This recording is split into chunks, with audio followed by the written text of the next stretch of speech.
Alright, ये question काफी logical question है एंड इनफैक्ट 5 मार्क्स के हिसाब से अच्छा क्वेश्चन काउंट होगा। देखो क्वेश्चन क्या कह रहा था, given that A1 A2 A3 and so on till A10 and B1 से लेकर B10 they are two increasing APs of positive integers.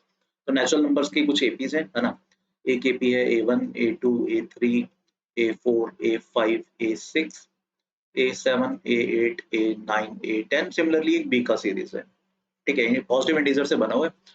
Let the number of common terms is exactly 4, ठीक है, सच दैट इन दोनों series में 4 ही common terms है, exactly 4, ठीक है, exactly 4 and the largest of which is 2022, सबसे बड़ी common term है 2022। If the largest possible value of B6 is n, हमें कह रहे हैं कि B6 मतलब सेकंड सीरीज की, यानी B1 B2 B3 B4 B5 B6 B7 B8 B9 B10, इस सीरीज में अब इसमें बहुत सारी पॉसिबिलिटीज बनती होंगी। उन सब पॉसिबिलिटीज में B6 की जितनी भी सबसे लार्जेस्ट वैल्यू आ रही है उसको ये n मान रहे हैं। फर्दर हमें सम ऑफ डिजिट्स ऑफ n निकालने की बात कर रहे हैं, ठीक है। तो पॉइंट है हमें B6 को जितना मैक्सिमम हम कर सकते हैं वो हमें करना है, ठीक है। अब देखो क्वेश्चन कह रहा था let the number of common terms, और 4 कॉमन टर्म्स है, उसमें जो सबसे बड़ी कॉमन टर्म है वो 2022 है, ठीक है। अब एक चीज बताओ, अगर ये 2022 जो कॉमन टर्म है जितनी ज्यादा लेफ्ट साइड होगी उतनी ही B6 की वैल्यू होगी, सोच के देखो, क्योंकि इंक्रीजिंग सीरीज है। मान लो ये लार्जेस्ट कॉमन टर्म जो है 2022, ठीक है। अब ध्यान से आराम से समझने की कोशिश करना, let me right it with blue. अगर ये 2022 B10 है तो ऑब्वियसली B6 2022 से छोटा होगा, B9 है तब भी छोटा होगा, है ना। जितना ज्यादा ये लेफ्ट साइड होगा उतनी ही ज्यादा B6 की वैल्यू बनेगी। Make sense? ये समझ में आ रहा है?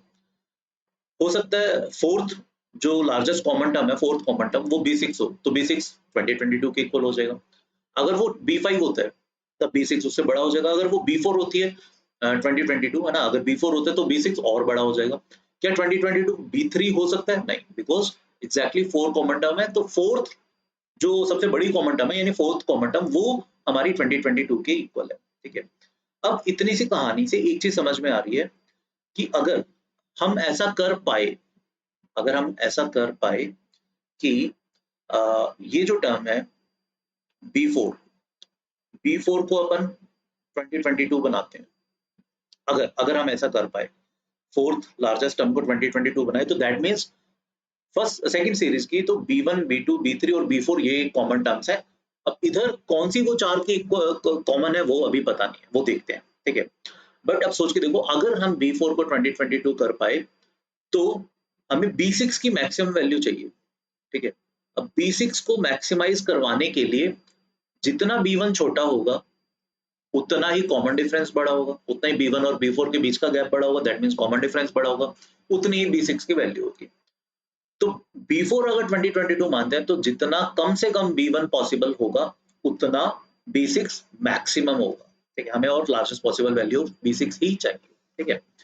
चलो ये तो समझ में आ गया कि अब सेकंड सीरीज में B4 should be the maximum अगर हम करवा पाए, ठीक है, and B1 should be the minimum, जितना भी मिनिमम कर पाए। तो B4 2022 होना चाहिए, पैरेलली B1 मुझे कम से कम चाहिए, तभी मेरा B6 मैक्सिमम आ पाएगा, ठीक है। अब ये चीज अचीव करवाने के लिए हमें अब देखो क्या करना पड़ेगा। इधर की तो चार कॉमन टर्म्स हमें समझ में आ गई, B1 B2 B3 B4। अब वो किसकी कौन सी चार के इक्वल होंगे? अगर मान लो मैं वो A7 A8 A9 A10 के इक्वल कर देता हूँ, मान लो, ठीक है, सही है, कर सकते हैं, बिल्कुल कर सकते हैं कि इसकी B1 उसकी A7 के इक्वल है, इसकी B2 A8 के, तो that means B1 should be equal to A7, है ना। B1 A7 के इक्वल होगा।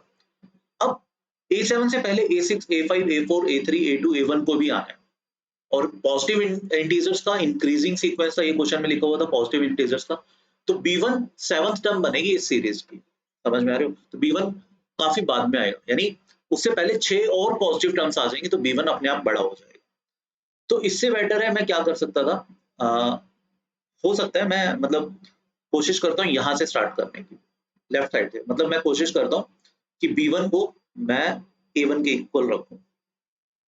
अब अगर देखो मैं B1 B2 B3 B4 ये कर देता हूँ तो ये इसलिए गलत हो जाएगा, अगर पहली चार टर्म्स के साथ कॉमन है तो ये भी AP है भैया, वो भी AP है, तो A5 B5 के इक्वल हो जाएगा, A6 B6 के एंड सो ऑन। बट हमें तो एग्जैक्टली चार कॉमन टर्म चाहिए थी, यानी अगर मैं ये कर भी रहा हूँ, A1 को B1 के इक्वल कर रहा हूँ, तो एटलीस्ट A2 B2 के इक्वल नहीं हो सकता, ठीक है।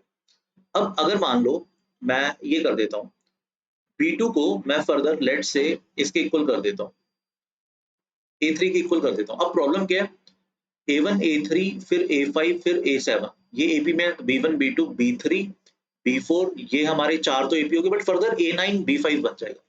तो 5 कॉमन टर्म्स आ जाएंगे जो हमें नहीं चाहिए, ठीक है। यानी ये वाली सिनेरियो भी नहीं हो सकता, मतलब B2 A3 के इक्वल भी नहीं हो सकता। अब अगर मैं देखता हूँ, लेट से मैं अब A3 A4 के इक्वल कर देता हूँ इसको, B2 को, तो A1 A4 फिर A7 और फिर A10, ये B3 ये B4, बढ़िया। अब एग्जैक्टली 4 टर्म्स कॉमन आ रही है, ठीक है। बट अब यहाँ पे यू में आर्ग्यू कि सर A1 के इक्वल ही B1 को क्यों कर रहे हो, लेट से इसके इक्वल कर देते हैं, हाँ तब भी कोई प्रॉब्लम नहीं है। अब पहली बात तो देखो, A2 A4 A6 A8 दो के गैप पे मैं नहीं कर पाऊंगा, फिर A10 भी आएगा, 5 कॉमन टर्म्स हो जाएंगे, है ना। अगर मैं 3 के गैप पे रखता हूँ, ठीक है, मान लो B1 के बाद मैं रखता हूँ लेट से A2 के बाद A5 रखता हूँ, ठीक है, फिर A8 आएगा, तो A11 हमारे पास नहीं है। A2 A3 A4 A5 करने में क्या दिक्कत है, वो तो आपको पता है, फिर B5 और A6 कॉमन होने लग जाएंगे। तो इस वजह से A2 में B1 नहीं रख पाऊंगा। और दूसरी वजह क्या है, दूसरी वजह यह भी है कि अगर मैं A2 को B1 रखता हूं, तो उससे पहले भी हमें A1 लाना पड़ेगा, तो B1 अपने आप में थोड़ा सा बड़ा हो जाएगा, क्योंकि A2 से पहले A1 को आना पड़ेगा, ठीक है। तो कुल मिलाकर क्या कहानी समझ में आई, कहानी ये बनी कि भैया B1 B2 B3 B4 that should respectively equal to A1 A4 A7 A10, ठीक है। तो मान लो इस सीरीज का कॉमन डिफरेंस D है, और तो इसका देखो B2 माइनस B1 D है, B2 को मैंने A4 के इक्वल माना, तो A4 माइनस A1 कितना हो जाएगा D, वैल्यू सब्स्टिट्यूट किया। बट A4 माइनस A1 क्या है, 3 कैपिटल D, मान लो इसका कॉमन डिफरेंस कैपिटल D है, तो 3 capital D should be equal to D, ठीक है। ये समझ में आ रहा है। तो कैपिटल D भी इंटीजर होना चाहिए, तो दैट मींस ये जो स्मॉल d है, small d must be a multiple of 3, तो 3 डिवाइड स्मॉल d, ठीक है। यहाँ से हमने ये कंक्लूड किया, ठीक है। अब एक चीज और सोच के देखो, अब ये कहानी समझ में आ गई कि जब जब इस सीरीज का कॉमन डिफरेंस 3 का मल्टीपल होगा, तब हम यहाँ पर पॉजिटिव इंटीजर्स का सीक्वेंस एग्जीक्यूट करवा पाएंगे। मेरे ख्याल में से यहाँ तक कहानी क्लियर होगी। जब तक, फिर से मैं रिपीट कर रहा हूँ, जब जब इसका स्मॉल डी 3 का मल्टीपल है, तब तब ए वाली सीरीज में मैं इन 4 टर्म्स को रिस्पेक्टिवली इक्वल करवा पाऊंगा, और जो हर टर्म बनेगी वो इंटीजर टर्म्स बन जाएंगी, ठीक है। समझ में आ रहा है, ठीक। अब देखते हैं, अब हम इधर आते हैं। अगर मैं B4 को 2022 मानता हूँ, ठीक है, B1 should B obviously greater than और इक्वल टू 1 होना चाहिए, ठीक है। B1 should be greater than और इक्वल टू 1 होना चाहिए, ठीक है। ये बात समझ में आनी चाहिए आप लोगों को। अब B4 की अगर हम बात करें, B4 is nothing but B1 plus D 2D 3D, B1 plus 3D, ठीक है। B4 हमने माना है 2022, that should be equal to B1 plus 3 times D, ठीक है। अब ये चीज 3 का मल्टीपल, ये चीज 3 का मल्टीपल, तो B1 को 3 का मल्टीपल होना पड़ेगा, सीधी सी बात है, ठीक है। अगर मैं B1 को 3 मान लेता हूँ, अच्छा, एक चीज और हमने बोली थी कि भैया ये जो है D should 3 should divide D जो है स्मॉल d वो 3 का मल्टीपल होना चाहिए, तो 3D 9 का मल्टीपल होना चाहिए, ठीक है।